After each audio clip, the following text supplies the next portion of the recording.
Welcome to Next Topic Podcast, where the only rule is to stay on topic and no topic is off limits. My name is Lo. Today is episode number 26, and the date is June the 23rd. I'll let the rest of the cast introduce themselves. I'm Shad. And we have a special Tony. guest. Hi, everyone. I'm Tony Shavers. Well, And thank Tony, you, do you Tony. want to introduce yourself a little further for the audience? Sure. Thanks for having me on. Excited to be on the podcast. Again, I'm Tony Shavers III. I live here in Laurel, Maryland. I'm a writer, writing coach, speaker, philanthropist, all that you love. But excited to be on the podcast and kind of share my perspective on things and look forward to the conversation. Thank You're you also for my joining cousin. us, Tony. Yes, that's I was hoping he was going to say that. Yes, related to all the people on the panel. And on today's episode, we're going to be talking about the Black Lives Matter movement and the representation or misrepresentation or lack of representation of the LGBTQ plus community. And perhaps this might be another topic, but also the representation of women in this movement as well, which is interesting that that's even a topic because technically Black Lives Matter was started by Black women, but I digress. Mm-hmm. I digress. So Lauren, ground us in today's conversation. I know you just tell us a message or a piece of it that why this conversation started between us. Yes. So Cameron, when he edits this, he's going to insert the clip now. Okay. And then basically a few weeks back, Billy Porter, and if you don't know Billy Porter, he's an actor.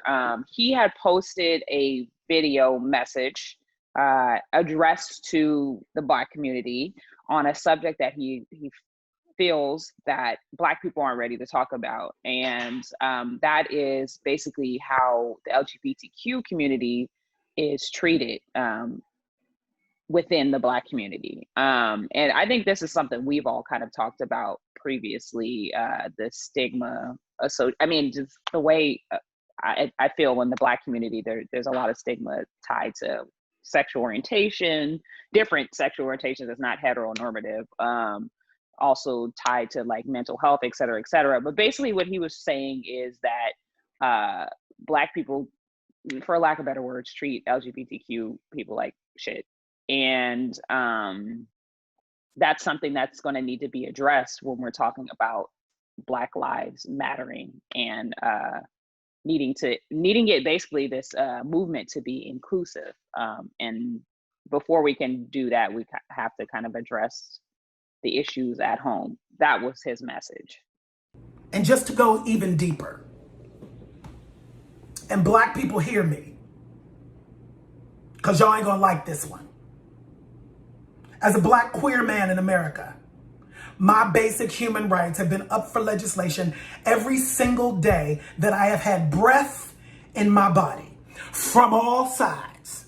And by that, I mean that the Black community's relationship with the LGBTQ plus community is appalling at best and eerily similar to that of white supremacists versus Black folk. Hear me, Black people, and hear me well. I'm calling y'all out right here and right now. You cannot expect our demands of equality to be met with any real legislative policy and change when y'all turn around and inflict the same kind of hate and oppression on us. Right. And so I sent that to y'all and I was like, we should talk about this because it has been a hot topic. Mm-hmm. Yeah, and also this has been a hot topic and concern to, the Black Lives Matter movement and things like that. And also saying that a lot of, trans people have been getting killed this year and also the past couple of weeks. So also just want to bring some of their names to the forefront as well. Like Rhea Milton had been shot and killed during a robbery after a 14-year-old girl and two men lured Milton to the Liberty Township area in an attempt to steal her car, and she was only 25 years old. And also Dominique Remy Fell's body was found in the river. after like our bodies like dismembered and beaten, and none of these people have like been brought to justice or anything like that. So I just want to like call out their names and just make sure like their names are being heard, more like on a public scale. So with that, and in the Black Lives Matter movement, so do you think the Black Lives Matter movement includes people of LGBTQ plus? Do you think that movement right now currently includes those people? That's a question to you all. Excuse me. Bless you. I'll go first. Mute. I'll say it's supposed to be inclusive to all, but if we break it down, it's not really. Like there's a limited amount of people. It's more women fighting for that justice than the actual collective. You know what I mean? Like normally women start the movements anyway, let's be very clear. And then everybody else gets behind it. Nobody's really getting behind the killings of these people. You know, like they like, oh well, fuck it, you know. And then let's be clear, Black people treat that community and especially trans like trash. They're like, oh, they kind of treat them like abomination, especially if you want to get into like the religious aspect of it. So I don't really think it's inclusive of that community, regardless of what people may think or say. I actually I didn't watch the video because I knew I wouldn't be able to stomach it. But I recall reading about this was a couple weeks back. I can't think of the lady's name, but it was a transgender woman who was out at a Black Lives Matter protest who got jumped by a bunch of Black men and women, I suppose. I think I read too. Like that's the reality of what's happening every day for transgendered people in the Black community, and it's really sad and quite frankly disheartening. I don't know what the solution is, but to answer your question, Roshad, I agree with Cameron where he was mentioning that it's supposed to be, but then like in practice, I don't necessarily think that's the truth. Right. Tony, what you think? Agreed. So, like for me, I've been seeing like some Instagram posts lately over the last couple of weeks that said like, oh, now you guys are talking about all Black Lives Matter, where before it was just, you know, the Black Lives Matter was the statement, and now you're saying all Black Lives Matter, which is so like, well, I feel like we still have a long way to go until we really include, you know, everyone, right? And especially from the LGBTQ community, being a part of that community myself, you know, being a Black gay male, like, you know, do I feel that I should be accepted into, you know, the Black Lives Matter movement? Absolutely, 1000%. Do I feel like it sometimes, but, you know, overall, I feel like the general consensus is that it's not. And until we kind of get to the point where we kind of respect everyone from all different types of backgrounds, then I feel like that's the only way we're going to move forward. But we're still living in this taboo of, you know, of the LGBTQ community, even though we've been here for so long, right? And I just feel like at some point it has to be like enough, like when there's like the ignorance in, but there's a lot of like knowledge that has to be learned along the way. And until people digest that, is the only way we're going to move forward. Mm-hmm. Yeah, I agree with everything you all have said. That I do not feel like people on the LGBTQ plus spectrum is included in the Black Lives Matter movement. Because, you know, when we see all the posters, the commercials, and like people names flashing across the screen, like none of those people on there are people who represent the LGBTQ plus community. You see like none of those names. They do not get like the same media coverage as the other people do. And it just always has make me think like who decides like who's included or not. Like even like when we have like the Black men be on the forefront, it's like who decides like this one person life is like more valuable than another person's? Like it shouldn't matter like what their sexuality is or anything like that. Like a life has been taken. Like what makes one life more like valuable than another? And why do we have to rank the lives of people, like who's important? So it just like makes me think like all Black people lives should matter, no matter like what their sexual orientation is. Mm-hmm. So, I think the common thread amongst all Black people is the fact that we're Black, and that is something that has been, you know, used against us, and I think it makes most sense, right, for all of us to be joined together, our voices to be amplified. It doesn't, if it's just the heterosexual males in this fight, it's like that's a very small segment of our entire group and community, and so for me it just doesn't make sense to be exclusive. I personally, like, I would like to see more unity, but again, I don't really know what that looks like. That's me saying that, and I don't have any issue with anyone's sexual orientation or gender preference, anything like that. But I know some people, like, that's really deep rooted for them, like they're the anger and the hatred, whatever it is. It's like, I don't know. I don't know if any of this can be tied to, like, historically. I feel that it can be, you know what I mean? A lot of people are often, like, they have the argument that the Black family is under attack, and the Black dad and all this and that is under attack. Right. And I see that a so, like, lot. I see it a lot. yeah, they'll be like, oh, you're trying to, make our men more feminine, et cetera, et cetera. I don't know. That's just Yeah. an argument I've heard. Right.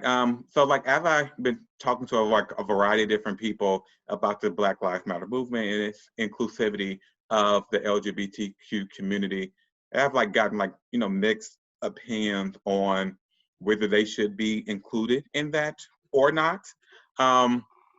So I always ask people like, oh, should they be included in this like fight, or like should they have like their own like separate fight? And some of the things like I received back where they're like, oh, well, the gay people like need to fight their own fight and, go protest like for themselves and, make their own signs and do their own thing and let the, the Black people do this one. So what do you guys say to like people who think like that? But it's like they are Black people, you know what I mean? Right. Black people are a part of that community. And so, like I was saying before, like, when we're fighting issues based on like civil rights for Black people, that means all Black people. Now there are separate civil rights and liberties that LGBTQ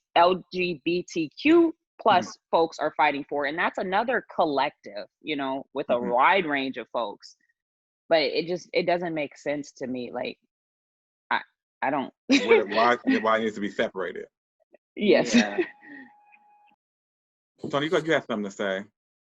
I'm just kind of flabbergasted almost with like, it doesn't make any sense. Like the LGBTQ community is still fighting their own battles, right? But like, I'm Black and I'm part of that community, so then what? Like, what does that mean? Like, does that mean that, I don't know, like, the comment just doesn't make any sense to me, and I really don't understand the argument, where that even come from, the mindset and mentality of that statement as a whole. Like, just doesn't make any sense to me. Honestly, like, from what I've been paying attention to, and I may be wrong, but there's like definitely hierarchy when it comes to fighting for rights in our communities. It's Black men, everybody fights for Black men, and then it's Black women, and then it's Black different sexual orientation. You know what I mean? It's a hierarchy. So like, at this point, I see a lot of women saying, well, y'all need to get that community to accept y'all before you ask us to do anything, which is ridiculous because Wait, what? like, I was like, if you go through the comments of that thread with the Billy Porter video, like, women in there commenting I'm gonna look at some of these comments. the LGBTQ community to accept you before we do anything. Don't come at us until they accept you. What? But really vice versa. They're not going to accept them if we don't. So just Wow. kind of like helps me realize that a lot of women, not all, but a lot of women aren't going to fight that battle until theirs is won. But right now they're fighting the Black men battle. So it's like steps, Wow. and I think that's it's ridiculous. Right, Because but why that can't follows. we battles together as a collective? Because we're all a black people. Mhm. Yeah, that makes sense to me though, because that follows the patterns of like a lot of civil rights movement, even like the suffrage movement of like women's voting and stuff like that in the 1920s, I believe it was, because like that's also like a civil rights issue, and then like people wanted to vote and like black people wanted to vote, and then they're all going this movement together. But then like white women realized like, oh, we can get this quicker and easier like if we don't do it with the black people. So that's how like one of the reasons the suffrage movement started. It's like, oh, let's put these black people aside. They can work in their own civil rights movement. We were doing this together first. Now let me just get my right to vote and leave the black people behind. So usually like we see throughout history that people like, okay, let me get what I need first, and then I can help you. And that's like a lot of, people like things like that on a day-to-day basis, not just like a whole movement, but that is like how people think and what they believe. I'm like, my thing is like, if you bring up the people on the lowest on the totem pole, they have no choice but to bring you up with them. Exactly. I feel the same way, Roshan. But oftentimes, like you said, these battles, they're not inclusive. So Me Too movement started by a Black woman. It didn't start picking up or gaining any traction until white women were coming out saying, this happened to me, this director, this producer, whatever did this to me. And it's like, oh, lock them up, throw away the key. I don't even want the movement. Well, that's another topic. I didn't mean to derail this conversation, but that's how I feel sometimes with this Black Lives Matter movement. Like, it's disappointing that often the voice at the front of it is just Black men. Because when you say Black and you saying I matter, that means every single Black person. But what's funny to me though, like a lot of the voices I hear about the Black Lives Matter movement are Black women voices, but like the picture of it is Black men. You see what I'm saying? I got you. Yeah. It's like a lot of like the protests and the speeches and stuff come from Black women, but it's like the face of a Black man, which I like find quite interesting. A lot of people like who lead the protest and like the people who started the movement, as Lauren said, like just to give them a shout out as well, which is like Alicia Garza, Patrice Cullors, and Opal Tometi. I think I'm maybe pronouncing those names wrong. And some of those women are like Black and queer as well, like two of them. So I also find it funny how a lot of Black people are like, oh, Black people, gay people need to have like their own, the queer community have their own movement. But I was like, the queer people kind of started the Black Lives Matter movement. So how you gonna tell them they need to get their own when they create this one? Like, I'm like, that just doesn't make sense. That's crazy. Right. Got a long way to go. Right.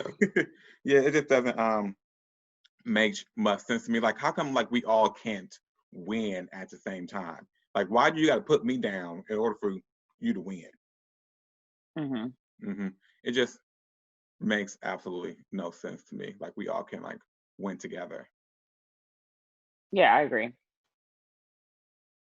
Yeah, so we got a long way to go though. Like, honestly, I don't see it happening in the next 100 years. 100? Because it's what specifically are you talking about? 100's a long time. It's all coming together as a collective from the bottom up to where we're all here. I don't see that happening no time soon. I don't. Or you're saying when LGBTQ people within the Black community are treated fairly? People are treated like all Black lives Black matter. people, yeah. Oh, you want just Black people? Because we don't accept our own people in our own community. So how is anybody else going to accept us? That's the root of the issue. If your own people treating you like shit, I'm not giving you respect. For what? That's an interesting point. That's something I've kind of like thought about a bit too, like that argument. If your own people don't treat you like anything, does that automatically lead other people not to treat you like anything? More times than not. I'm not saying everybody's gonna treat you that It way. doesn't help. Yeah, it No, doesn't help it certainly doesn't. Not at all. Mm-hmm. like that. Yeah, that's what people, when they mention like police brutality, that was like, well, black people kill their own people anyway. So why y'all mad about this? That's another topic. Yeah. I was gonna say, because I can go on for like a half hour on that, just one topic, but that has nothing to do. Like, no, I mean, if you want to, if the police force and the way that's constructed has to do with racism, but the way black people kill black people, that has to do a lot with racism as well, and not racism, black people against black people, but it's like this environment that they've been put in. The crab in the barrel mentality. Exactly. Mm-hmm. Yeah, which is a whole different topic. But I'm like, we can talk about that one for a good minute. And get me round up. Yeah, you ready? You ready, Lauren? Like, simmer down. I love your enthusiasm. Let's get into some shots, facts a little bit that I have, worked up from me browsing the internet.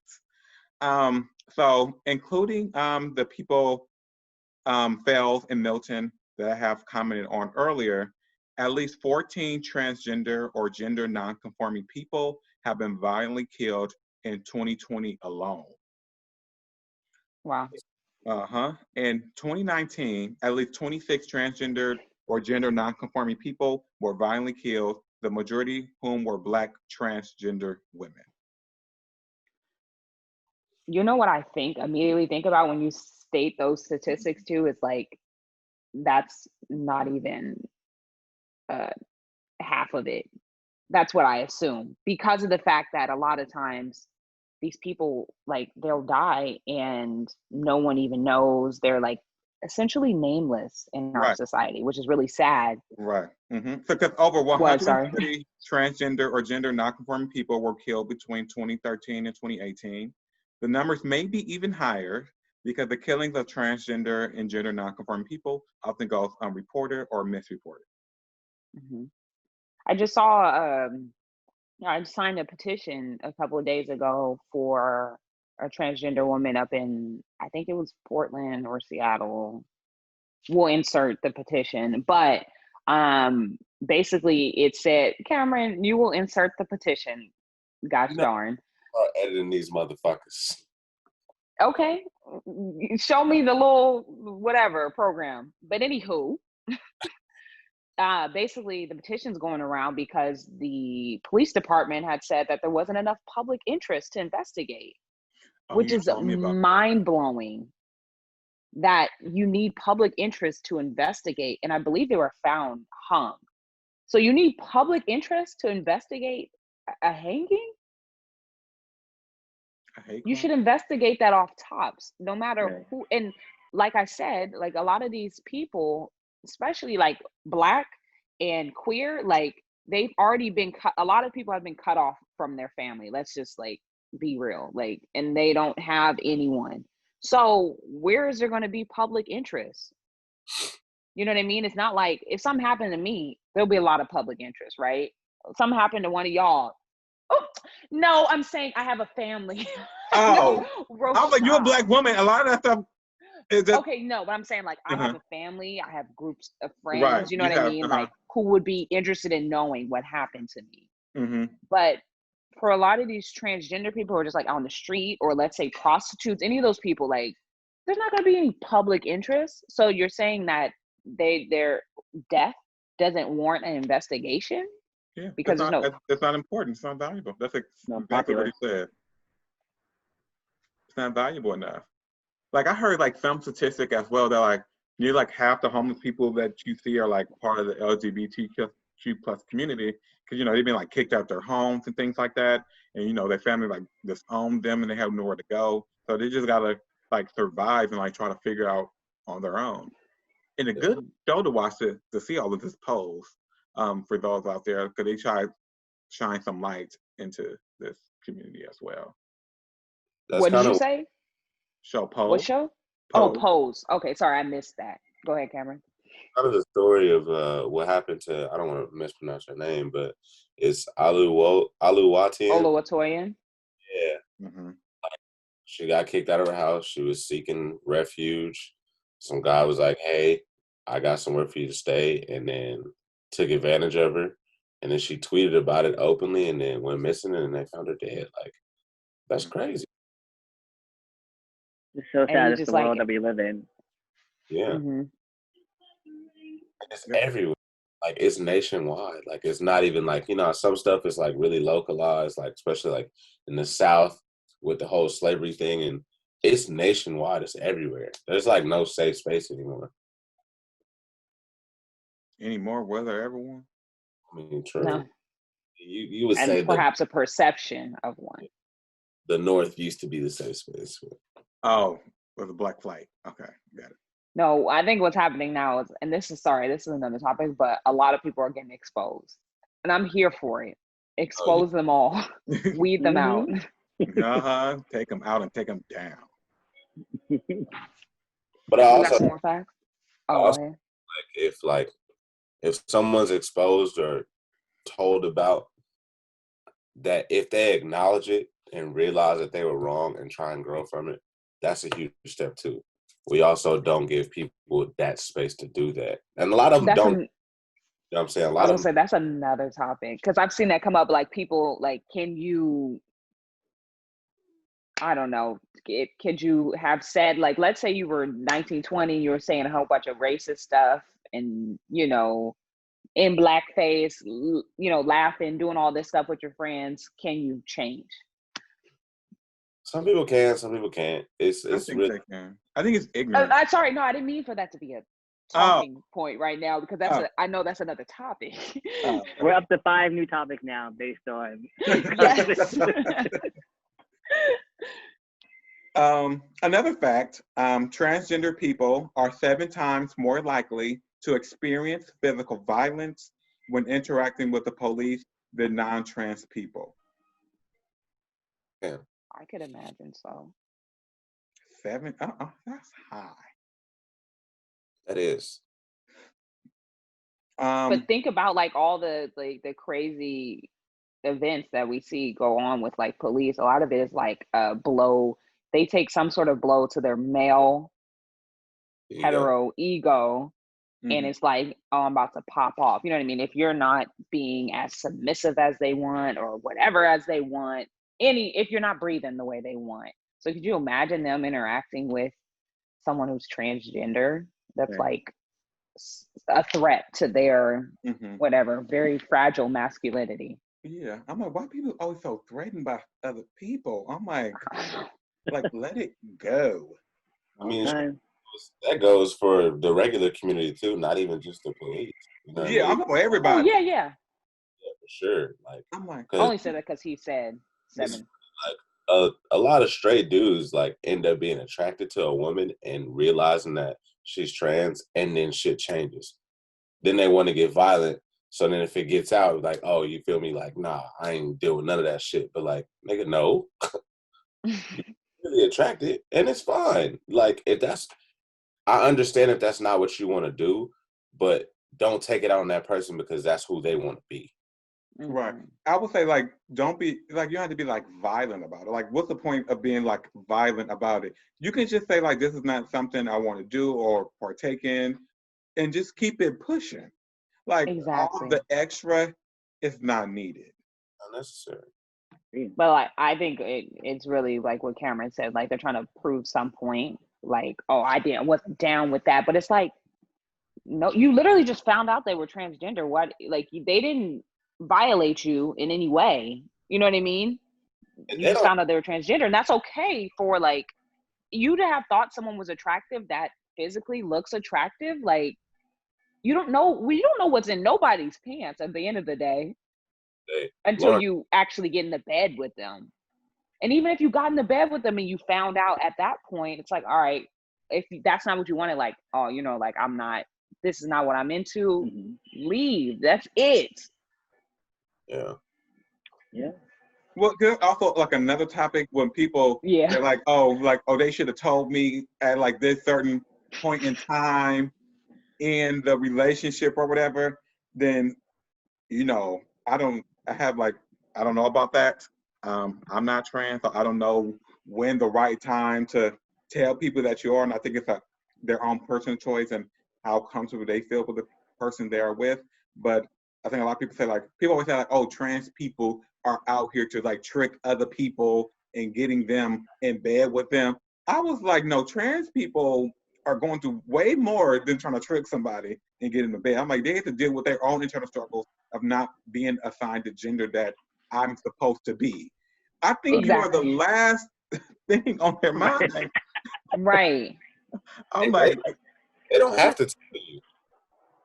Yeah, because I'm thinking, like, let's say someone goes through they start as a very, very young adult, right? And they go through the transition, and then they're 35 years old. I've been living my life as the woman that I thought I was my entire life. You know what I mean? Like, why do I need to be like, oh, by the way, you know, back when I was 5, Right. I was, you know what I mean? I actually had a little penis back then. And, you know, I was living my life as a little boy. Like, why do I need to tell you that? No. I'm a woman today. I've been a woman. You know what I mean? Like, I identify as a woman, so why would I tell you that I used to be? No, I'm not that. right. I think it just Right, depends yeah. on, like, the stage and the process of the person that you're. Like, if y'all just cool, just talking, that's different than, like, we trying to, like, build something bigger, a marriage and relationship, and, you know, family and stuff down the line. I think that's, like, two totally different things. yes, I agree. Mm-hmm. Right, but, you know, I don't know the rules around that. I don't know. I think people Yeah. deal with it accordingly to how they would like to deal with it. But, like, my whole point is, like, I'm like, trans people have more to deal with than trying to get you in bed with. Yeah, I'm not anybody. Right. So just to bring it back into, like, the Black Lives Matter movement. I know I hear a lot of times Black people will be like, you know, like, I can't take off my Blackness, right? But you can go into the world and people may not necessarily know that you're gay, right? Not necessarily. But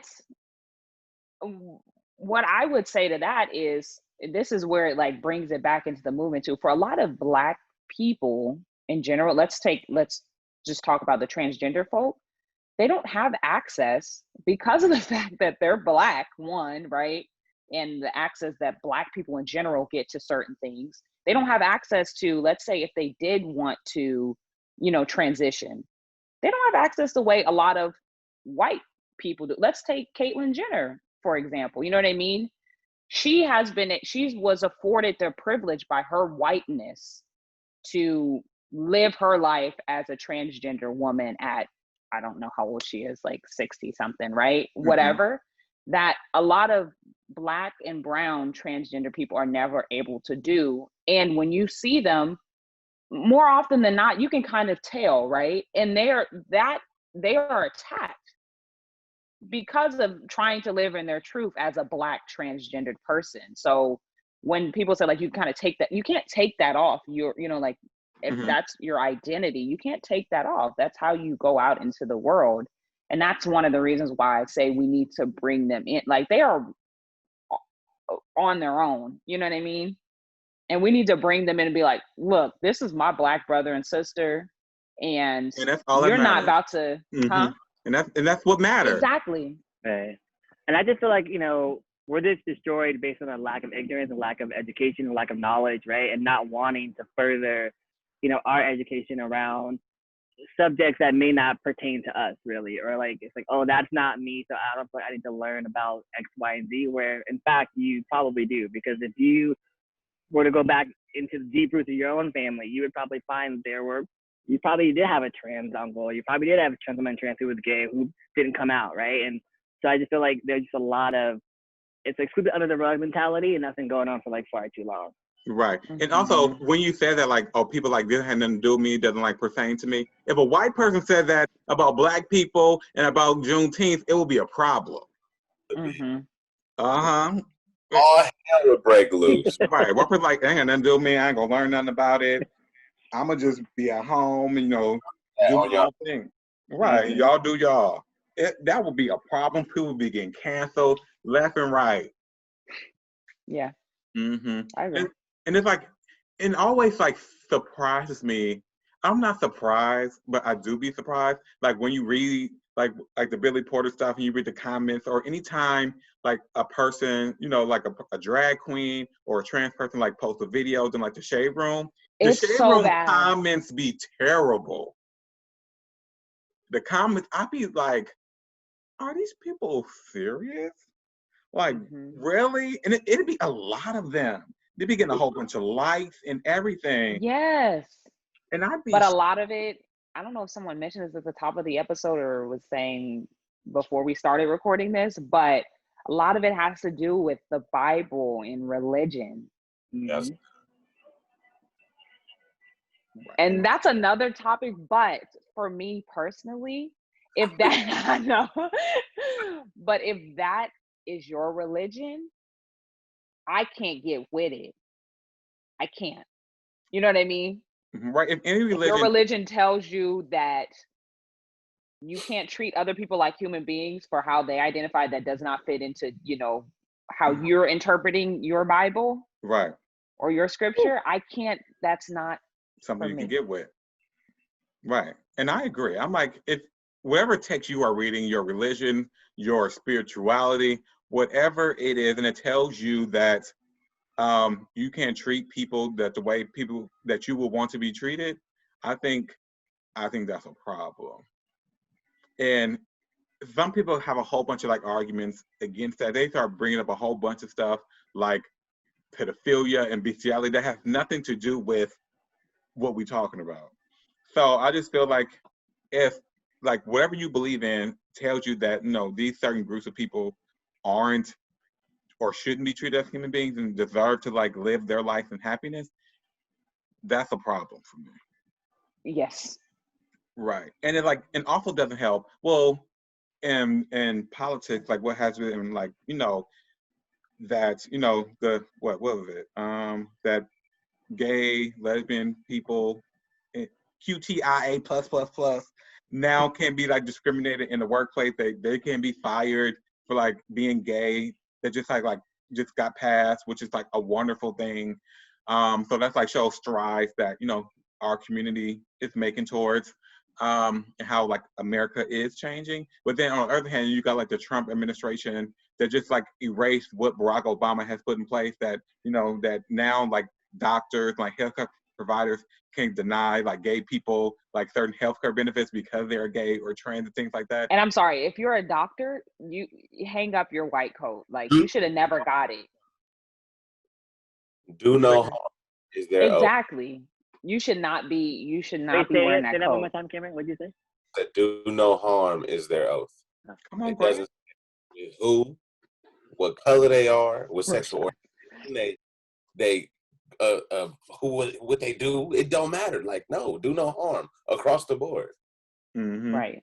Right. So yeah, so that has like, Because at the end of the day, if a black doctor goes in a hospital and it could be someone on the stretcher with a swastikas and all kind of stuff on them, talk about I don't want this black nigger touching me, whatever, they still gonna do their job because they're a doctor and that's what you do. That's what you're supposed to do. What's the at issue? least. What's the problem? I just don't understand for the life of me. Like, so what? Like, you need to treat them because they are coming here for some kind of illness or sickness or whatever it is. They need medical attention. As a doctor, as a physician, whatever, you are to provide that. Period. What does me being gay have to do with anything? Like, and I feel like it goes back to like that whole like, if it doesn't, you know, relate to me, it's not a problem. So what if it was one of your family members, like your sister, your aunt, your uncle, your brother? Like, then what? Like, is it a problem now if I'm a doctor and I don't treat, you know, Bob's son who's gay? Well, Bob have a problem with that, but it's like, Bob, you're a doctor too, and you know, Andrew's son Michael came in for treatment, and you didn't want it. You know, it's like it's crazy. So like, until it happens Bob to you, and there's Andrew. a problem. Yeah. Right. Like it shouldn't even be. I think one thing that would help, like with a lot of this, is we often see like we'll see when we're trying to justify treating people respect and be like, and this is not what you said was fine, Tony, but just in general, I'm talking about like other people. It's like they'll be like, oh, that's someone's daughter, that's someone's mom, that's someone. or that's someone's son, that's someone so-and-so. But instead of it being someone so-and-so, it's a person, it's a human being, period. Like, and that's all that matters. It's like, why you, like, some people really care about, and listen, I love my puppy. I love him. That is an extension of me. That's my dog. But some people really care about these animals more than they care about other human beings. I mean, I care about all animals, but it's just like crazy to me that, like, I always think about what happened to Mike Vick. Like, that was crazy. What happened to him compared to what happens to, like, some of these people who are out here killing, like Breonna Taylor, her killers still have not been arrested. Still. And that's getting a whole bunch of media. One of them is just going to be fired. Why aren't they just all now in jail? She did not commit a single crime. She was not even doing anything but existing in her own home. And y'all barged in, huh? I don't know if y'all was on Twitter this morning, but one of the cops that was there with George Floyd is out on bail and in the grocery store buying Oreos and milk. Like, just walking around. Specific. Well, I know Oreos and milk. In the video, and it's like, you out here, like, the person asked him, like, are you this person? He's like, yes. Are you out on bail? Yes. Do you feel remorse for what you did? He just didn't answer. Like, he just kept going, checked out and everything. Like, he was walking normal like he would before the shit happened. And I just thought that shit was crazy. That is crazy. To, like, bring this way back home. Yeah, sorry. Because we've been all over the place. And I think it led to a good discussion that, like, we are, like, in agreement that all Black Lives Matter, and that the Black Lives Matter movement is inclusive of the LGBTQ plus community, and it should be as well. No matter, like, if it was founded by queer people or not, at the forefront, they are Black people, and that's what people see first, is a Black person. And then all the rest of the stuff comes next, and it should not matter of, like, what their sexual orientation is. Like, who people sleep with or, like, whatever gender they are or what gender they choose to be does not matter. That, like, Black people are being killed at high rates disproportionately to any other group of people. And that's what is important. And then, like, all Black lives are precious and they are valuable. And also that none of us are part of the trans community, so we cannot speak on the trans experience. We're just talking about it from our own experience and, like, what we have lived and, like, what we have seen for the media. So if anybody else wants to chime in and talk about it, please let us know. We're always willing to come back and talk about this. Leave a comment, leave a question. You know, this is something in the dialogue that should happen in all Black homes. Like, this is good kitchen table talk and should be discussed openly. And so we can, like, start breaking down those stigmas and start breaking down the ignorance that people have pertaining to other groups of people. So that's what I have to say. Oh, Tony, your little hoodie's cute. Yes. Oh, you both have one. Wait, where did you get it? Tony make these hoodies. Oh, tell us about it. Go ahead. You're mute, Pumpkin. Okay. Oh, sorry about that. Okay, wait.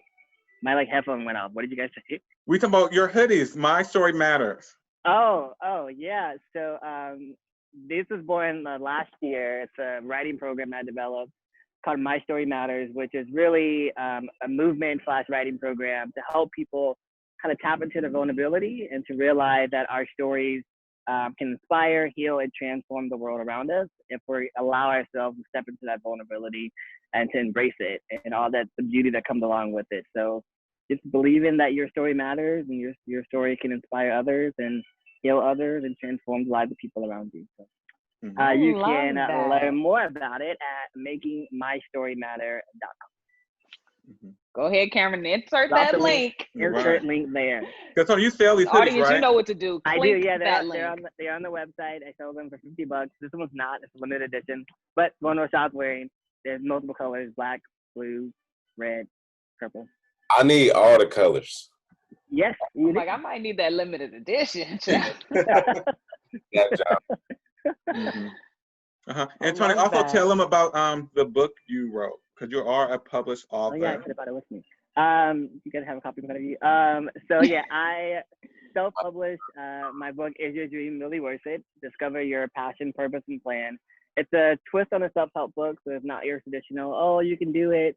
It's rather, let's look introspective and kind of see what are the barriers that are holding us back and why are we allowing those barriers to hold us back, and how do we put a plan of action in place. It's now a bestseller. It was an Amazon bestseller last year in January. That's been really, really cool. And yeah, excited for people who read it. If you're looking for like some self-discovery work within yourself and some personal mindset work, definitely recommend the book. And you can find that link at www.tshavers.com. Insert link right there. Yes. Thank you so much for sharing that, Tony. And thank you guys I gotta for go having order me. me a little hoodie. That's cute. I like that. I got a lot of compliments on the streets. Oh, wow. Be in the streets. So let's wrap this up. Go, Lauren. Yes. Thank you, Tony, for joining us again. You all watching, listening, be sure to check out his book, get you a My Story Matters hoodie, start, writing your story and tapping into that part of yourself.